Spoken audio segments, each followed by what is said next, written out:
Police say a 5-month-old baby girl was beaten to death by her parents. Because neither parent can speak or hear, investigators have been communicating through sign language interpreters. Fox 4's Melissa Cutler is live at police headquarters in Richardson, where the suspects are in custody. And Melissa, you spoke with people who live in the house where the suspects live. Yeah, I did, Clarice, and all of them are deaf and mute. And it's worth noting that when I spoke with them, one of the women who lives at the house, she said that the suspect, the father, was very excited when he found out that he was becoming a father and that he treated his daughter very, very well, and that they didn't know anything was going on in the home while it allegedly occurred on Sunday morning. Now, I can tell you that due to the circumstances, it's very difficult for police to communicate, and that created somewhat of a challenge, trying to interview potential witnesses and even the suspects to try to find out a little bit more about what happened. But police did arrest the parents, that is, of the 5-month-old little girl. Her name was Abby Cupic.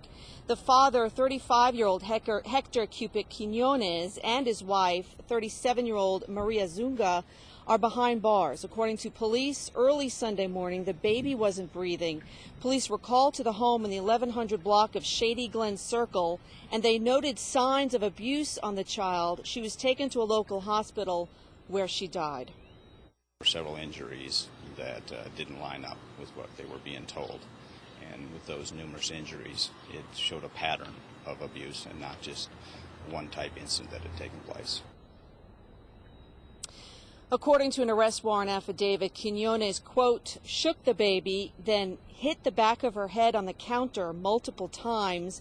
He then slid the infant across the counter, where she fell off face first onto the tile floor. After the assault, police say the mother, without intervening, put the baby to bed and went back to sleep. At about 3 a.m., police say Quiñones woke up, argued with his wife over whose fault that the baby got hurt, and then 2 hours after that, police say, they finally called for help. Once Quiñones was told that his child had died, that's when police say he admitted that his actions may have led to her death. He also informed them that he was wearing a white T-shirt that had blood on it, and he allowed the police to collect it for evidence. Clarice? What happened to that baby is absolutely heartbreaking, Melissa. Authorities got their emergency responders, but how were the parents able to call? They can't speak and they can't hear. Right. They actually have a certain mechanism set up in their home. It's kind of like a webcam, and they're able to, through sign language, call on an interpreter on the other side who then can contact 911.